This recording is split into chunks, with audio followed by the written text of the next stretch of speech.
A lot of us, myself included, have small food plots that it's best to broadcast seed in as a way to establish the crop. This is a very inexpensive and effective way to get a crop going. Broadcasting works best on smaller size seed, think clover, buckwheat, turnips, not a great big seed like corn or something. Those bigger seeds are just harder to get good seed to soil contact, and they do better when they're buried at least a 1/4 inch or more below the soil. That's not to say you can't broadcast beans, but if I was broadcasting beans, I would certainly want to plant at a much higher rate than normal to compensate for those beans that critters are going to eat, or they simply germinate, they make a root, but it doesn't get in the soil, and therefore the seedling dies. The best success by far when broadcasting is when the seed is spread right before, or I've even done it right during the rain. I like at least a 1/2 inch of rain on top of that fresh seed.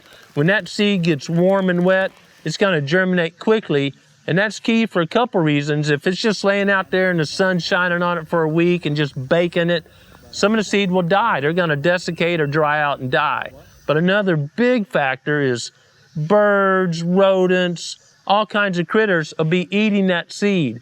You see squirrels running out of your food plot, their little cheeks just full of seed going back to a den or a hole in the ground somewhere. So you want to broadcast so the seed's going to germinate quickly. Once it germinates, it's not palatable to most critters, and it's not going to desiccate. Therefore, more of the seeds will survive to make a seedling. There can be too much rain.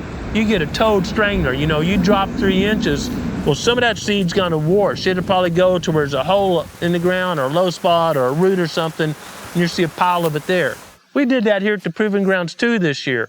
There's a chance of rain. We had some clover seed we wanted to put out much earlier this year. Well, it rained more than it was forecast. And when you look at that area or walk through there, there'd be a limb or root. It's a brand new area we just cleared, so no way to drill it. And seed is in a clump distribution. It'll be in clumps.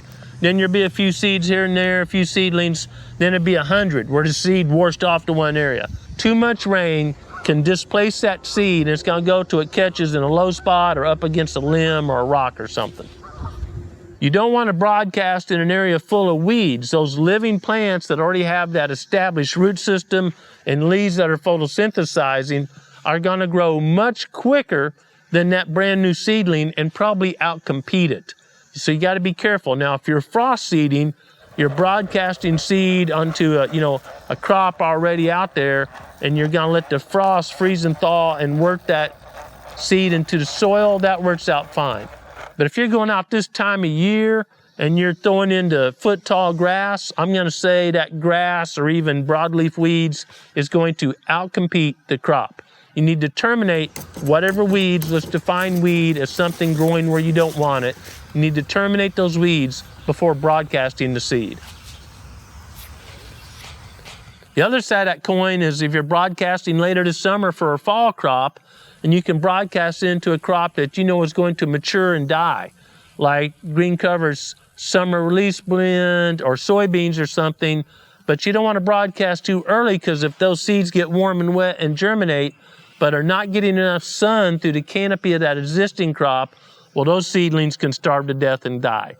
So I often tell people, plant a shorter maturing crop of beans, or if your summer release has been browsed pretty heavy and you're seeing plenty of sun, you see your boots about half the time when you're walking through the field, there will be ample sunshine for that new crop to feed and to grow. Physically, when I'm broadcasting, a couple things I found give me a lot better stand is I take about half the seed I want. Let's say I'm going to plant a 1/2 acre, and then for easy math, I want to plant 10 pounds per acre.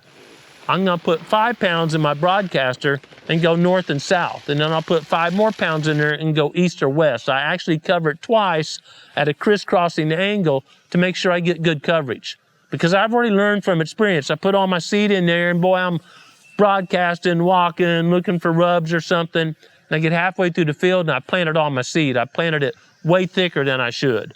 So when you use the crisscross method I talked about and save some seed back, you've always got enough seed to cover the field, and you end up having better coverage. You're not walking a zigzag line and maybe leaving a gap between paths. Growing Deer is brought to you by Bass Pro Shops and Cabela's. Also by Green Cover Food Plots, Winchester, PH Outdoors, Moultrie Mobile, Steel, Fleet Outdoor Apparel, Morel Targets, Fourth Arrow, Scorpion Venom Archery, Case IH Tractors, Ward Laboratories, Burris Optics, G5 Broadheads, Prime Bows, and Redneck Hunting Blinds. When I'm using the broadcasting method to plant, I plant, 1.5 to 2 times the amount that I would when I'm drilling. So again, if you're planting a crop that drilled at 10 pounds, I'm gonna put 15 or 20 pounds out there because again, birds, rodents are gonna remove some seed. Some seed's gonna land on a rock or a stick and it's gonna germinate but not get a root in the soil and survive. So to get a good stand, I always up the rate for broadcasting. And most manufacturers will have a rate for drilling and a rate for broadcasting. Thinking about broadcasting, I have a couple different brands or sizes. I have a little handheld one that it barely opens up, and that's great again for the small size seed like clover. If you've got a great big over-the-shoulder broadcaster and you open that gate a bit too much, you're gonna be planting at a really heavy rate. So I have the little small handheld unit for planting really small seed, typically clover. And I have the bigger unit for planting blends. When you're planting a blend, you got big seeds, medium-sized seeds, and small seeds. It all seems to go through at a good rate. It's not like the small seeds settle out. You're not carrying that much for it to settle by the time you empty your bag out. So blends, I use my big seeder so I can carry more and cover more distance. Called an over-the-shoulder. I use an Earthway brand. I don't care what brand you use. And you got the handle on one side, and instead of just setting the gate open, I pull the gate back with my left hand, and I'll get it spinning, and then stick my hand out there and feel, or if I can see the seed, how much is coming out.